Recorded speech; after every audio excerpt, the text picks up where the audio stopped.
கண்ணா good morning. நான் உங்கள் maths teacher பேசுகிறேன். All of you welcome to our maths ma'am TNPSC class. இன்றைக்கி பார்த்தீங்கன்னா நம்பர் சிஸ்டத்தில் ஒரு சின்ன கணக்கு. த யூனிட் டிஜிட் ஆஃப் 3 3 வந்து 2003 டைம்ஸ் வந்து மல்டிபிள் பண்ணும்போது யூனிட் பிளேஸில் என்ன நம்பர் வரும் அப்படிங்கிறது தான் நமக்கு கேள்வி. இப்போ ஒன்றும் இல்லை, ஜஸ்ட்டு பாருங்கள். மொதல் 3 அப்படின்னா நமக்கு என்ன வரும்? 3 வந்துடுங்களா? அதே 3 ஸ்கொயர்டுனா 3 × 3, அப்போ 3 3 சார் நமக்கு 9 வந்துடும். அதே 3 க்யூப் அப்படின்னா என்ன வரும்? 3 தரம் இருக்கணும், 9 3 27ன்னு வரும். அதே 3 அப்படின்னு போட்டிங்கன்னா 27, 3 தரம் இருக்குன்னா 27, அதை இன்னொரு தரம் 27 × 3 போட்டிங்கன்னா 81ன்னு வந்துடும். அதே 3 அப்படின்னா 81 × 3 என்ன வரும்? 243. பாருங்க, 1 3 3 8 3 24. ஏகேன் ஒரு தரம் இருக்குன்னா 3, 2 தரம் இருக்குன்னா 9, 3 தரம் இருக்குன்னா யூனிட் பிளேஸில் 27, அது யூனிட் பிளேஸில் 7 வருது. அதே 4 தரம் இருக்கும்போது 81ன்னு வருது, யூனிட் பிளேஸில் 1 வருது. 5 தரம் இருக்கும்போது 204, எகைன் 3 வந்துடுது. பாருங்கள், அந்த யூனிட் பிளேஸில் இருக்கிறது மட்டும் கவனமாக பாருங்கள். 3 9 7 1, எகைன் 3 வரும். புரியுதுங்களா? மறுபடியும் திருப்பி ரிப்பீட் ஆகி தான் மறுபடியும் 3ஆல் பெருக்குனா யூனிட் பிளேஸில் 9 வரும். அடுத்தது 3ஆவது பெருக்குனா யூனிட் பிளேஸில் 7 வரும். அடுத்து 3ஆல் பெருக்குனா யூனிட் பிளேஸில் 1 வரும். அவங்க இப்படி வந்துக்கிட்டே இருக்குமா, எக்ஸட்ரா போய்கிட்டே இருக்குமா? அப்போ இது பாருங்கள், அதாவது 4 டைமுக்கு அப்புறம் இது ரிப்பீட் ஆகுது. அப்போ தேர்ஃபோர் 2003 4ஆல் டிவைட் பண்ணலாம். 4ஆல் டிவைட் பண்ணும்போது 5 4s are 20. சரிங்களா? அடுத்தது இது 0 எடுத்து வச்சுருவோம், அப்பையும் நமக்கால் வகுக்க முடியாது. 3 எடுத்து வைப்போம், அப்பையும் நம்மளால் வகுக்க முடியாது. இவ்வளவு தான். அப்போ நமக்கு ரிமைண்டர் வந்து 3. அப்போ தேர்ஃபோர் இந்த 3 பவர் 2003 நாம் என்ன எழுதலாம்? 3 பவர் 500 இன்ட்டு 3 பவர் 3 அப்படின்னு எழுதலாம். புரியுதுங்களா? 4 டைம்ஸ் 3 பவர் 500 இன்ட்டுனா 2000.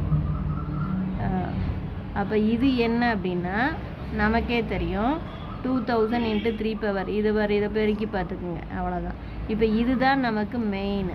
அதாவது 2003 2000 தனியாகவும் 3 தனியாகவும் இருக்கலாம். இது வந்து 2 பவர் 4 ஹோல் பவர் 500ன்னு அர்த்தம்.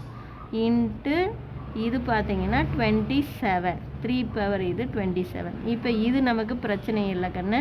இதை பாரு, இது இருக்குன்னா 81 500 தரம் எத்தனை தரம் இருக்குனாலும் உங்களுக்கு வந்து யூனிட் பிளேஸில் வந்து 1 தான் வரும். அதுக்காக தான் இந்த யூனிட் பிளேஸ் ரிப்பீட் ஆகிறது. அதாவது அப்போ இதுதான் நமக்கு டார்கெட்டு. இப்போ யூனிட் பிளேஸில் என்ன வருது? 7. அப்போ தேர்ஃபோர் நமக்கு யூனிட் டிஜிட்டு. அப்போ யூனிட் டிஜிட் அப்படின்னு பார்த்தீங்களா, நம்ம ஆன்சர் 7. அவ்வளோதான். இப்போ இது புரிஞ்சுதுங்களா? ஒன்றுமே இல்லை.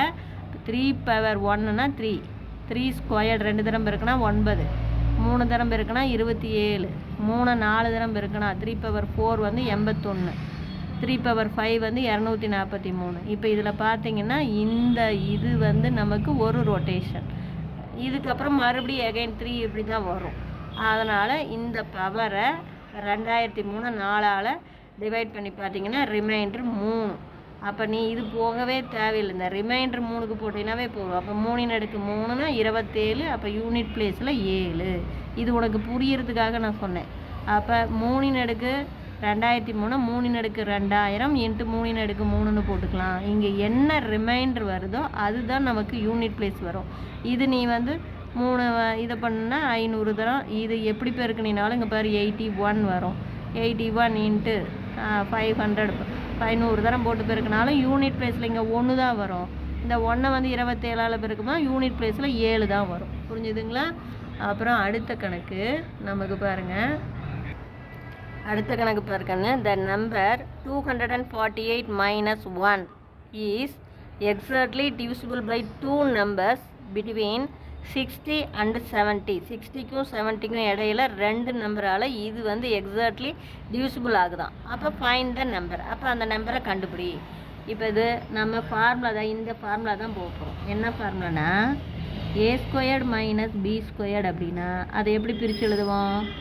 ஒன்று ஏ ப்ளஸ் பி, ஒரு ப்ராக்கெட்டில் ப்ளஸ்ஸு, இன்னொன்று ஏ மைனஸ் பி. இது ஃபார்முலா. ஏ ஸ்கொயர்டு மைனஸ் பி ஸ்கொயர்டுடைய ஃபார்முலா ஏ ப்ளஸ் பி இன்ட்டு ஏ மைனஸ் பி.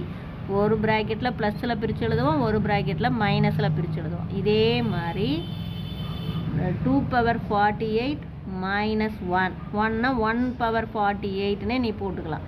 1னாலும் 1 பவர் 48னாலும் ஒன்று தான். 1 எத்தனை தரம் பெருக்கினாலும் ஒன்று தான்.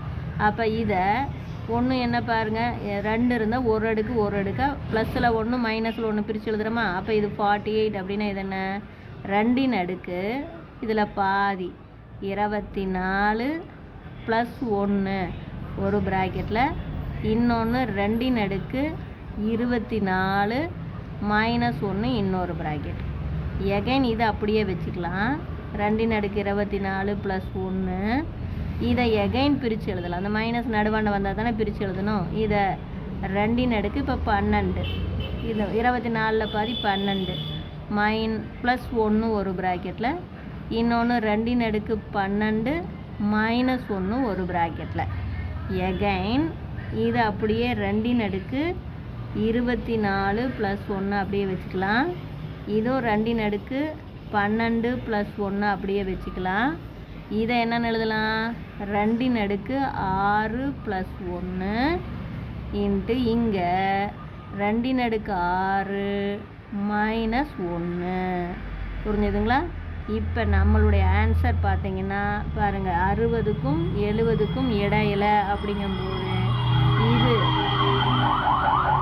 2ன் அடுக்கு 24 ப்ளஸ் 1, இது அப்படியே 2ன் அடுக்கு 12 ப்ளஸ் 1.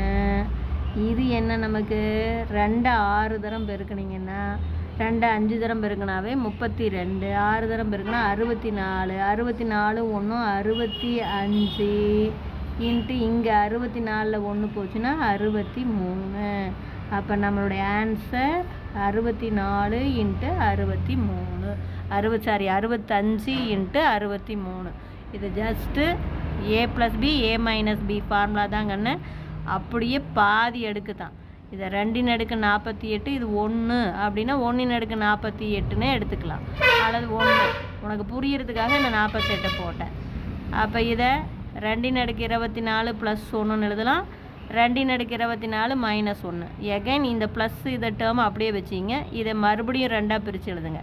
2ன் அடுக்கு 12 ப்ளஸ் 1, 2ன் அடுக்கு 12 மைனஸ் 1. மறுபடியும் இந்த 2 டேர்ம் அப்படியே வச்சுக்கிங்க.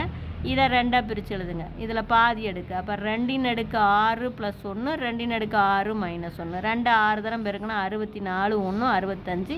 இங்கே 64ல் 1 போச்சுன்னா 63. அப்போ நம்ம ஆன்சர் 65 63. அவன் எப்படி கேள்வி கேட்குறானோ அதுக்கு தகுந்த மாதிரி பெருக்கி பார்த்து போட்டுக்குங்க. இப்போ புரிஞ்சுதுங்களா? Wish you all the best. Thank you.